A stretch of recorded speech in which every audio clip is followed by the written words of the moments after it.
All right. So I just finished doing a whiteboard video after finishing chapter 16.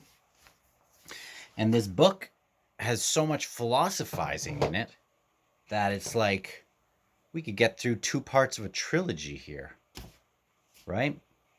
I think that's why people burn out a little bit in this book. And I'm starting to feel the burn a little bit. I mean, we're on like chapter 8, not chapter 800, but page like 800 if you're doing the smaller versions, or 600 and something in mine.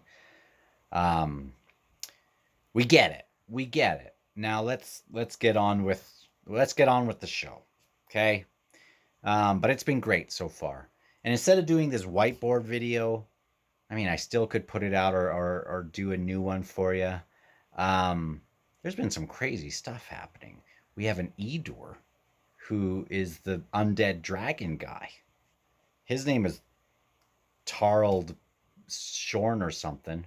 I probably got his name wrong. And Shorn is probably, that can't be his real name. He's just a Shorn guy. And he was the master of the dogs.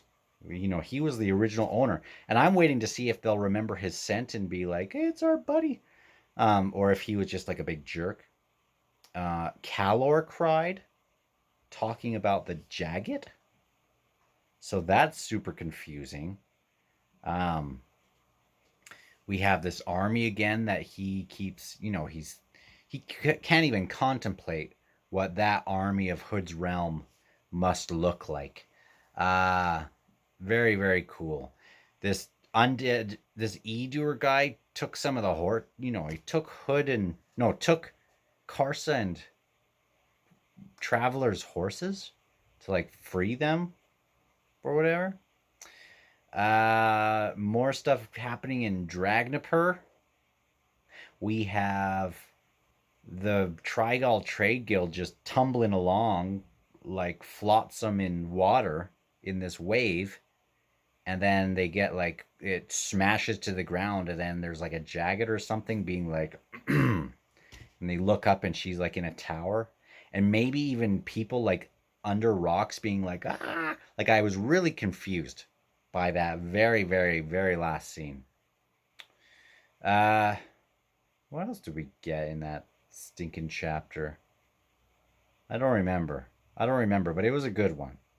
And I'm just kind of wanting to move things along a little bit because I'm just into it, and I don't want to get bogged down. I'm starting to feel the burnout a little bit because he keeps repeating himself a little bit in this book. I mean, like, I get the themes. I get the themes, and I love the themes. But I'm starting to feel like, okay, let's get this moving a little bit. But I'm still really liking it. Let's see. Predictions. We have stuff in Darujistan, and that's all popping off. So I don't necessarily know what's going to happen if these Segula get like activated in Darujistan.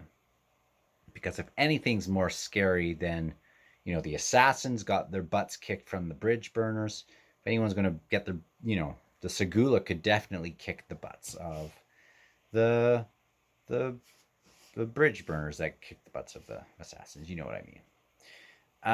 Still waiting to see what pops off there. There was an epigraph in Memories of Ice that I haven't forgotten. It was the one about how the bridge that was broken in Gardens of the Moon when Raced got released,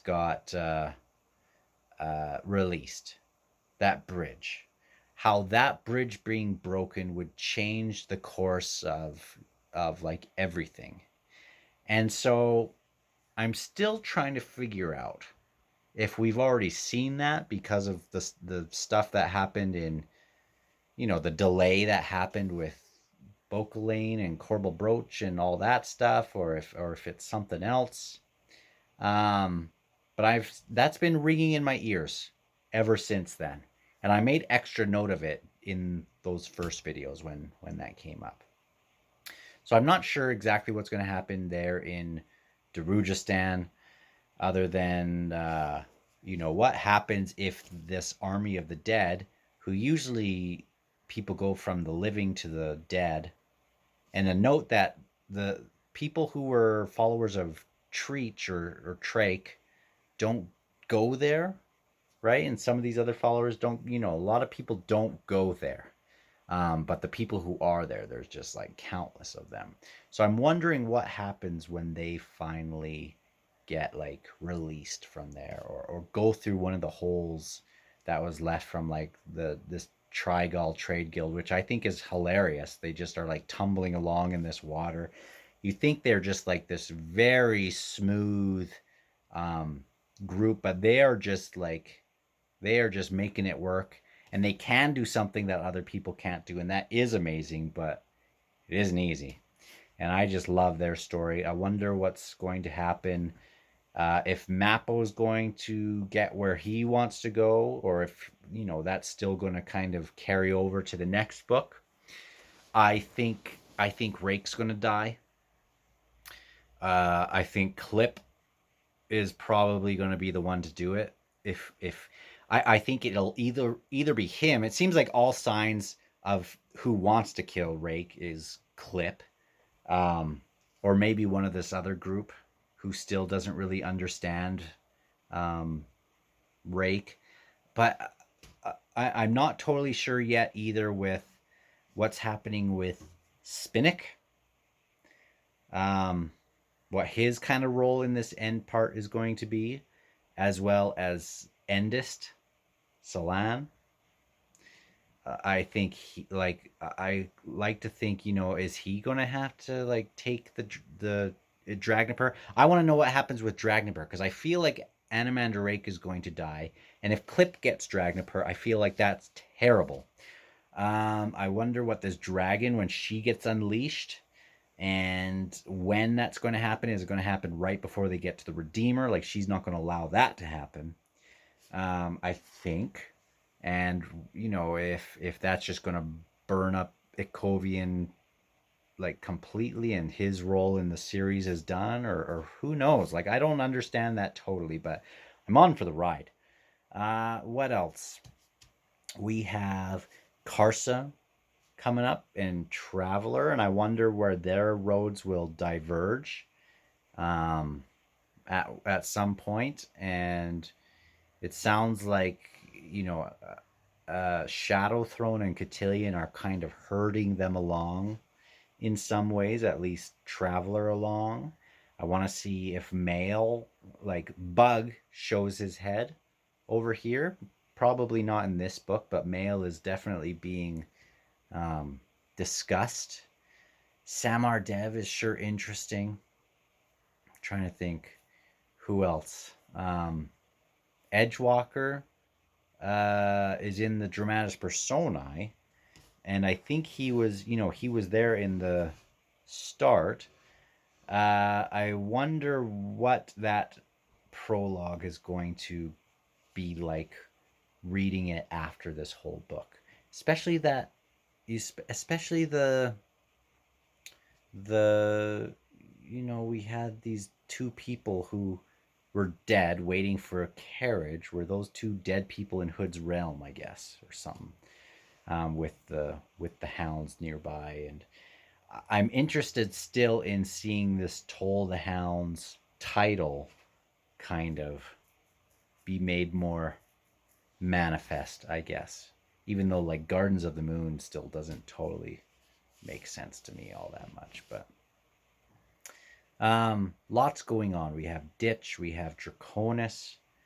What happens if chaos reaches it, and if it does it just shake out of control and everyone's like released from Dragniper? Does Dragniper just need to be destroyed? Does it need to be hidden? Lots to wonder about. And I have no idea where this ending is going to go, but I'm sure I've gotten maybe on the right track for some of it. I do feel like Animander Rake isn't going to last, though.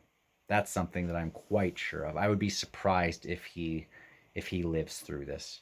I want to see Corlat show up. You know, she's following Calor, and so I want her to be in the conclusion. Anyway, those are my thoughts. Those are my thoughts going into, you know, finishing chapter 16 and going into the climax, I guess. I mean, I guess we could call going into subbook 4 the climax, but we're at the 66% mark, if I had to guess, in the book. So talk to you later.